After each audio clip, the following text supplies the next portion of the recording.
Bonjour à tous et bienvenue dans cet épisode numéro 3 du journal de ma bourse. Alors, aujourd'hui, je vais revenir sur ce qui a retenu mon attention cette semaine à la bourse. Sans plus attendre, c'est parti. Alors, je vais déjà commencer par les points négatifs. Les points négatifs, il y en a deux. Il y a d'abord, ce que j'ai retenu, c'est le fait que Téléperformance, une entreprise dont je vous ai déjà parlé plusieurs fois sur cette chaîne, Téléperformance, la cotation de Téléperformance est descendue à 83 €. J'avais déjà expliqué dans des précédentes vidéos que Téléperformance, c'était une entreprise sur laquelle je n'allais pas investir parce que j'estimais que Téléperformance, son cours allait chuter. Et donc, mon intuition m'a donné raison parce que Téléperformance aujourd'hui donc est tombé à 83 €, enfin cette fin de semaine, parce que Téléperformance a fourni donc des résultats qui n'étaient pas forcément très mauvais, mais le gros problème, c'est que Téléperformance ne communique pas du tout sur l'intelligence artificielle. J'en ai déjà parlé dans une précédente vidéo avec Klarna, et du coup, la direction n'en parle pas, et du coup, c'est ce qui inquiète les investisseurs. Donc, Téléperformance a chuté et est descendu cette semaine à 83 €. Donc, gros carton rouge pour Téléperformance. Deuxième carton rouge, c'est pour Alstom.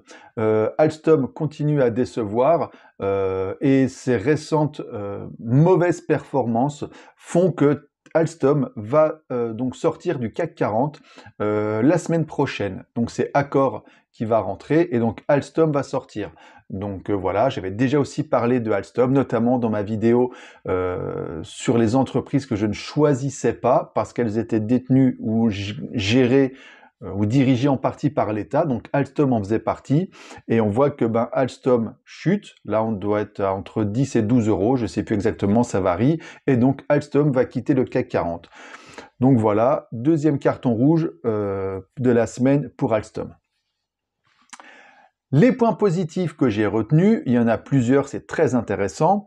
Il y a déjà Ruby. Alors Ruby, j'en ai déjà parlé dans une précédente vidéo, c'est une entreprise pétrolière et Ruby a publié ses résultats de l'année 2023. Ces résultats sont excellents. Donc voilà, je vais pas revenir sur les résultats complets, mais donc Ruby a publié de bons résultats. Et donc le cours de bourse aujourd'hui de Ruby a augmenté de plus 7,20%.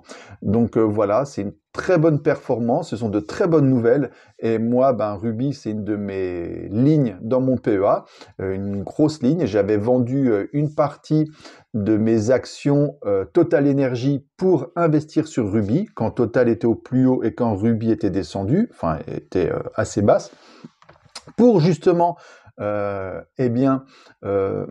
profiter de la possibilité qu'avait l'action Ruby de monter, donc parce que je voyais il y a un plus gros potentiel pour Ruby que pour Total Energy. Donc moi j'ai fait le pari de vendre une partie de mes Total Energy pour racheter du Ruby, surtout que Ruby a un dividende plus intéressant.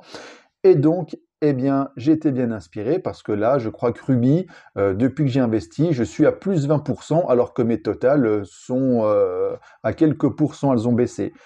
Plus une augmentation du dividende qui a été annoncée par les dirigeants de Ruby avec ses bons résultats. Donc Ruby, super content, gros carton vert, c'est parfait. Autre grosse nouvelle, là, ceux qui suivent un petit peu la bourse en ont sans doute entendu parler, même ceux qui ne suivent pas, vous avez peut-être entendu parler, le CAC 40 est passé au-dessus des 8000 points. Donc c'est historique, le CAC 40 n'a jamais été aussi haut. Et donc, on voit que l'économie se porte bien. C'était pareil pour beaucoup d'autres bourses dans le monde. L'économie se porte très bien et le CAC 40 est au plus haut. Il était exactement aujourd'hui à 8028 points en fin de journée. On est vendredi. Donc, qu'est-ce que ça a comme conséquence ces bonnes performances du CAC 40?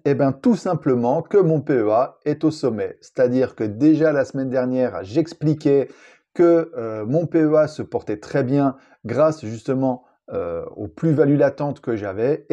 C'est encore mieux cette semaine, c'est-à-dire que avec Ruby qui a augmenté, Stellantis qui a augmenté, les cours en général qui ont augmenté, je suis à un nouveau plus haut sur mon PEA, donc je suis très très heureux, tout va très bien de ce niveau-là.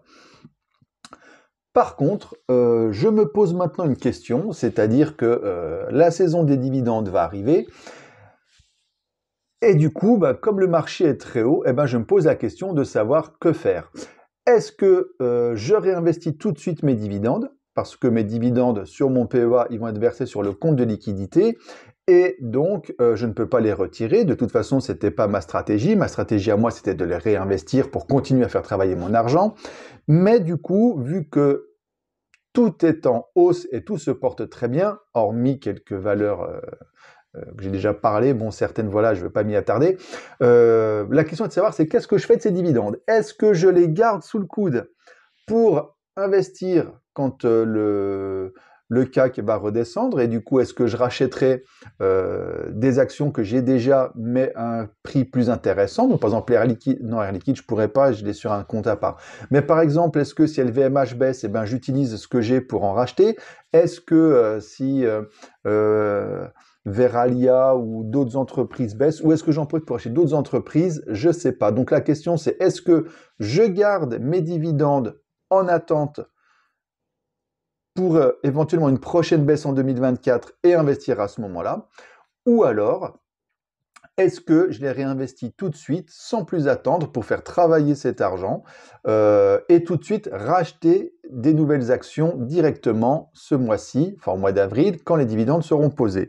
Donc ça, c'est une question que je me pose en sachant que j'ai déjà repéré quelques actions qui m'intéressent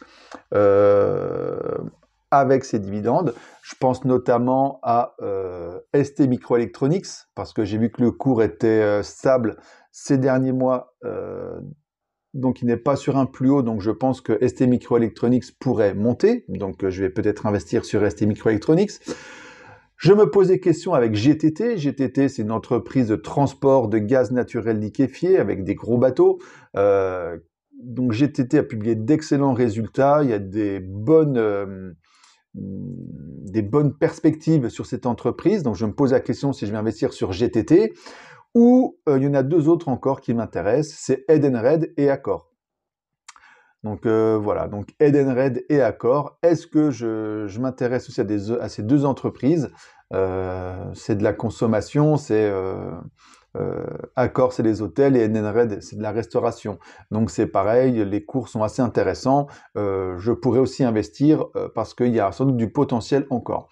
Donc voilà, donc ça c'est la question que je me pose. Est-ce que j'attends? Est-ce que j'investis tout de suite? Mes dividendes vont tomber courant mois d'avril. Fin avril, j'aurai touché tous mes dividendes d'avril.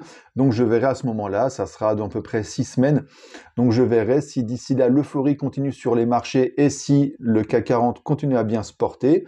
Si c'est le cas, je réinvestirai sans doute tout de suite mes dividendes. Mais si je vois que les marchés commencent à se stresser un peu et que ça baisse, eh ben peut-être que j'attendrai pour avoir un bon point d'entrée, soit sur ces actions-là, ou soit sur d'autres actions que j'ai déjà, mais que je veux renforcer. Voilà, donc c'est tout pour aujourd'hui. N'hésitez pas à liker, commenter et partager la vidéo. Vous pouvez aussi vous abonner. Et petit disclaimer pour la semaine prochaine, j'ai récupéré l'historique de mon PEA, donc qui va eu 2 ans là, et du coup, je vais pouvoir, la semaine prochaine normalement, vous faire un récapitulatif complet de tous les mouvements qu'il y a eu sur mon PEA. Donc je pourrais vous expliquer concrètement combien j'ai investi à chaque fois, qu'est-ce que j'ai acheté, qu'est-ce que j'ai vendu, et je ferai un petit historique de toutes ces actions, notamment Téléperformance. J'ai fait plusieurs opérations, je ferai le bilan de ces opérations. Il y a Alstom, j'avais acheté, j'ai retrouvé, donc du coup j'ai les détails, j'avais fait une très belle plus-value sur Alstom. Voilà, il y a pas mal de choses, donc je vais faire la semaine prochaine normalement un historique complet, un récapitulatif complet, et comme ça, eh bien vous pourrez voir ce que ça donne après 2 ans. Et du coup, je vous ferai aussi le bilan de savoir combien j'ai investi précisément et quelle est la valeur à ce moment-là, donc samedi prochain, quelle sera la valeur de mon PEA. Donc vous pourrez voir la plus-value que j'ai fait. Alors pour l'instant, je la connais aujourd'hui, mais on verra dans une semaine ce qu'il en est, si ça sera encore à la hausse ou à la baisse, on verra. Mais du coup, comme ça, vous pourrez vous faire une idée de mon petit historique d'investisseur à la bourse sur mon PEA. Voilà, Donc j'espère que cette petite vidéo vous a plu. Donc c'était la vidéo numéro 3 du journal de ma bourse. Et je vous retrouve la semaine prochaine pour l'historique et le récapitulatif de mon PEA. Voilà, ciao!